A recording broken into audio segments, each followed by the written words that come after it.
of 610 Sports, Show and Vern. He's a Kansas City native, and he doesn't just talk about the Chiefs. He talks about it all the time, and he's here in the locker room. Ron, thanks so much for joining us. We appreciate it. Look, you were talking about Kaepernick. You've talked about him off and on for the last year. Does he deserve a job in the NFL right now?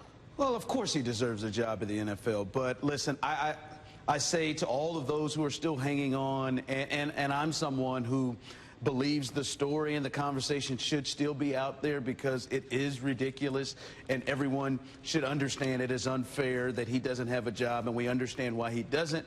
But it's over, man. That's just not going to happen. Like, there were guys who were rookies who had never even played that much in college who were getting opportunities before him. That cat and that thing is over. I mean, I'm sorry, he's just not going to play again. I would be floored, Neil, if we ever see him in the NFL again. Okay, you're predicting what's going to happen. My question is, can he still play? Is he good enough to play? I mean, that's a viable question. I mean, we haven't seen him in 4 years, but if we're talking about him being able to play as like a backup at least or a third string, like we look at the Jets, they're down to their third quarterback. Last year, Mark Sanchez got a job and got to play last year. Of course, I think he's better than him. I think he's better than some of these guys they've rolled out. Yes, I think he can still play, especially when we're seeing Lamar Jackson, who'll be coming in next week, a guy who could run and throw the ball. Cap was one who did that before him. Yes, I think he is one of the best 64 to 90 guys who could play quarterback in the league. But once again, no, it's just not going to happen. Well, this is going to be a fun game this weekend because Jackson, it was kind of his coming out party last season. You began to see him make plays against the Chiefs defense last year. Not a very good defense, but you could see that this guy is something. And the thing that shocks me about him, we all knew he could run around and make plays. He's a playmaker. He did that in college, but he's become a really accurate thrower of the football, and he makes good reads. I'm not going to lie to you, Neil. He looks better than I thought. The first 2 weeks, albeit it's against Arizona last week and then against Miami, who's just quitting. But still, you've got to dominate and play those. And he dominated. It wasn't like he was just close or making good throws. Like, he dominated during the time in those games. Here's my thing. You think it's going to be a fun game, Neil? Like, you know, there are matchups in sports. Styles make fight. This is just an awful matchup for the Ravens. The Chiefs are a horrible matchup for the Ravens. And we'll see, like, with a defensive staff that's really trying, that has some personnel in parts like the Chiefs, if he can continue to run up and down the field like he has. This isn't last year's Chiefs defense. They've got better players and coaches who are really out there at least adjusting and trying to change things. I just do not like the matchup for them. The Chiefs will get up on them and get, you know, a 14-point lead like they did against the Raiders and then force Lamar to have to beat them throwing the football consistently, and that's just not a good matchup for the Ravens. They want to get out there and run the football and be able to control what it is they do offensively, and the Chiefs' offense won't allow them to do that. I don't think it's going to be close Sunday.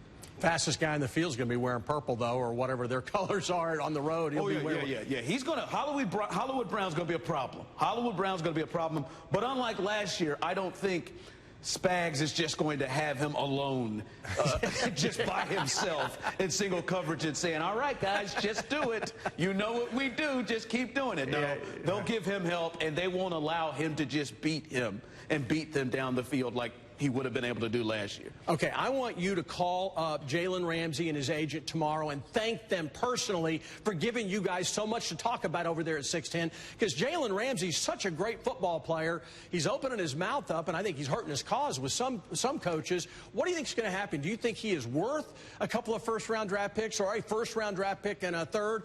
Is he worth it? Would he damage the team's locker room? No, I don't think it will damage the team's locker room. And listen, you have had a problem at that position. The Chiefs, listen, they're much like the Patriots. The Patriots are not great in terms of evaluating and drafting wide receivers. Yep. So they go out and just go get wide receivers. They went out and got Josh Gordon. They went out and got Antonio Brown. The Chiefs felt that David Amerson could still play football. We quickly saw he can't. They thought Orlando Scandrick could still play football. And then they had to bench him and play Travarius Ward. You're not great at getting and evaluating corners.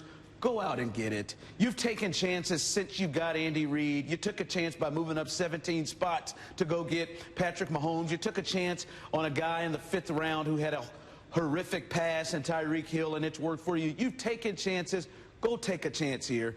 This is a player, this is the missing piece that this team needs. And then when New England goes out to go get Antonio Brown, you say it to yourself, Chiefs fans. Antonio Brown, Josh Gordon, Julian Edelman against Rashad Breeland, Kendall Fuller, and Charvarius Ward. And hopefully, Mo Claiborne. Say that to yourself. Go get it. You cleared the space. Go get him. You have to, in my opinion. He won't wreck the locker room. That's a myth. Marcus Peters, a lot of people try to compare him to. He did not wreck the locker room. All his teammates loved him. He said he never had any problems with Big Red. Go watch the end of the Rams game last year. The first person he hugs is Big Red, and then the rest of his teammates. He's not, this isn't T.O., this isn't Antonio Brown. Jalen Ramsey is a dog, much like Frank Clark. He is a guy that will push the boundaries and challenge his teammates and want to get after it. It's a kid who wants to win, who's passionate and emotional, and that's okay. We got 10 seconds. Who's smarter, you or Vern? I am, and he knows it. Thanks so much for coming out. We appreciate it. You can hear him every week on 610 Sports Radio. All right, a lot to talk about coming up. It's official.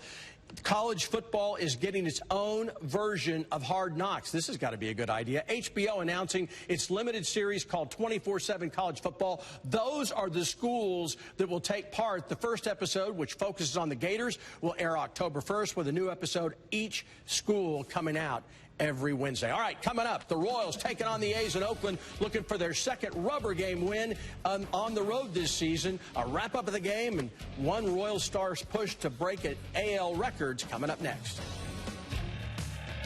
You're watching the Nebraska Furniture Mart Locker Room Show. We'll be right back.